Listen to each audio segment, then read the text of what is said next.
What do you do when the company you work for is exposed as a massive fraud?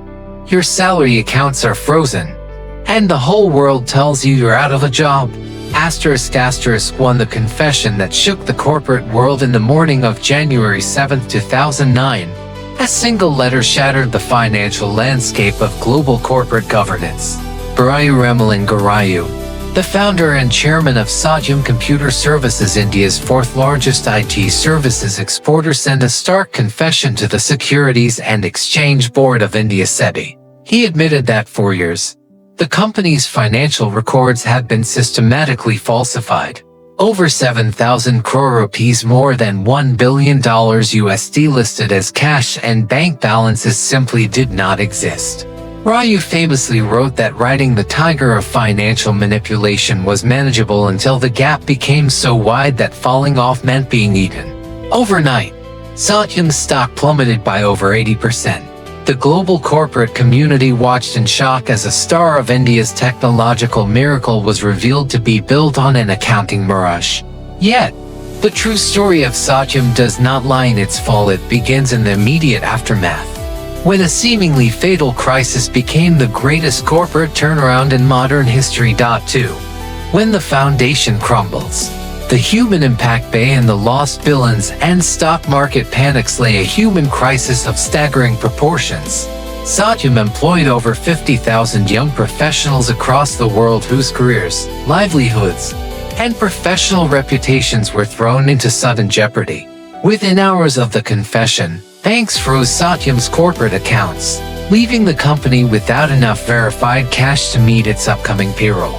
Global clients, including Fortune 500 giants like Cisco, General Electric, and Qantas, were left wondering if their critical digital infrastructure would go dark overnight. The reputation of an entire nation's IT industry hung in the balance. It would have been easy for employees to panic, for clients to terminate contracts en masse, and for the entity to be liquidated. Instead, the workforce chose to stand at their desks, deliver their projects, and prove that while the leadership had failed, the frontline talent was genuine, capable, and resilient. 3. Swift government intervention, a lesson in crisis leadership, recognizing that Satyam's total collapse could trigger a systemic collapse of confidence in Indian business. The central government stepped in with unprecedented speed. Within 48 hours of the confession, the government dissolved Satyam's existing board of directors and took emergency control. Rather than appointing bureaucratic caretakers, they handpicked a 6-member emergency board composed of figures of unquestioned integrity: banking legend Deepak Parekh, former NASSCOM chief Kiran Karnik, and legal and regulatory experts like C. Chuthan. This temporary board took no salary and sought no personal gain. Their sole mission was to preserve 50,000 jobs, stabilize corporate operations, and restore global trust. Their rapid intervention demonstrated that true leadership is defined by its ability to bring structure, calm, and ethical clarity to total chaos. 4. Stabilizing the ship.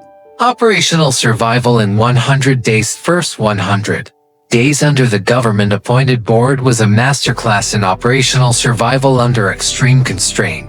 The immediate challenge was securing working capital to pay employee salaries and vendor bills without knowing the true state of the balance sheet. The board personally negotiated emergency credit lines from public lenders based solely on the moral authority of the new management team. Board members directly reached out to major international clients, delivering a transparent message. The operational machinery of Satyam remained fully functional, secure, and uncompromised by the financial fraud at the top. Remarkably, over 90% of Satyam's client base chose to stay. The company continued processing transactions, writing code, and serving global systems without missing a single major service-level agreement, proving that trust can be rebuilt when operational integrity remains unyielding. 5. The power of truth. Auditing the phantom darkness before Satyam could be sold or rehabilitated, forensic accountants were brought in to untangle a complex web of deceit. Investigators uncovered over 7,500 fake invoices, generated through fictitious customer accounts and discovered that the former leadership had been inflating the workforce headcount by up to 13,000 non-existent employees to siphon off monthly salary disbursements. Rather than hiding these uncomfortable findings, forensic auditing teams from Deloitte and KPMG worked around the clock to restate the books from scratch. They replaced phantom numbers with concrete realities. This process proved that you cannot build a sustainable future on denial. Real progress begins only when you are willing to confront the precise magnitude of the damage. Point 6. The bidding of destiny. Tech Mahindra steps into the fire with the operations stabilized and the forensic picture clarifying. The board organized a transparent, open auction in April 2009 to find a strategic acquirer who could inject capital and offer long-term stewardship. While many international players hesitated due to lingering legal and tax liabilities, Anand Mahindra, Vice Chairman Vineet Nayar, and C.P. Gurnani of the Mahindra Group saw an opportunity where others saw ruin. Through its subsidiary Venturebay Consultants, Tech Mahindra submitted the winning bid of 58 rupees per share, committing over $580 million USD to acquire a 31% controlling stake. Mahindra took on massive unknown liabilities, contingent legal claims, and tax disputes. They chose to focus on the intrinsic value of the company's talent, client relationships, and technological capability. 7. Rebranding and culture shift. Birth of Mahindra Satyam in June 2009. The organization was formally renamed Mahindra Satyam, signaling a bridge between the company's underlying technical heritage and ethical governance of the Mahindra Group. The new executive leadership, led by Vineet Nayar as vice chairman and C.P. Gurnani as CEO, moved quickly to reconstruct the internal corporate culture. They dismantled the centralized, secretive command structure of the past and replaced it with radical transparency, decentralized accountability, and open communication. Leaders traveled to global delivery centers, meeting directly with engineers and managers to instill a sense of dignity and purpose. The message was clear: the past does not define you. Your current commitment to excellence and honesty does. 8. The turnaround phase from survival to profitability. Bundle Satyam required difficult, pragmatic decisions. The management had to right-size the operations, eliminate redundant cost structures, and renegotiate contracts that had been underpriced during the fraud era. Through rigorous cost controls, enhanced operational productivity, and a renewed focus on core enterprise verticals, Mahindra Satyam began turning the tide. By the first quarter of 2011, less than 2 years after the confession, Mahindra Satyam officially returned to profitability. The company restated its long-delayed historical financials, satisfied regulatory mandates, and settled major class action suits in the United States, replacing legal chaos with financial certainty. 9.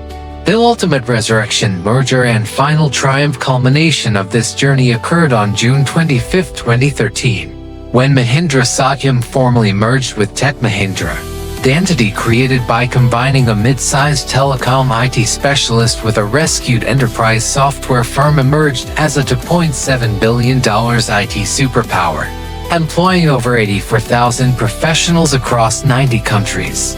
The stock that had once traded at pennies on the stock exchanges rewarded the investors who had believed in its turnaround. The merger officially closed the book on the Satyam scandal, completing a total transformation from an accounting failure into an engine of enterprise value. 10. The eternal legacy. Phoenixes are built in audits. Not comfort. Story of Satyam's restructuring leaves an indelible lesson for every leader, auditor, and professional. Individual integrity and institutional resilience can overcome structural deception. Fraud may inflate a balance sheet temporarily, but only truth, competence, and courage can build an enduring organization. The redemption of Satyam was not achieved by magic. It was achieved through the late-night work of forensic auditors, the decisive courage of emergency board members, the bold capital of visionary buyers, and the quiet dedication of thousands of employees who kept writing code when the world told them their company was dead. It stands as proof that no matter how deep the crisis or how completely the foundation crumbles, an institution anchored in purpose can rebuild from the ashes and emerge stronger than before.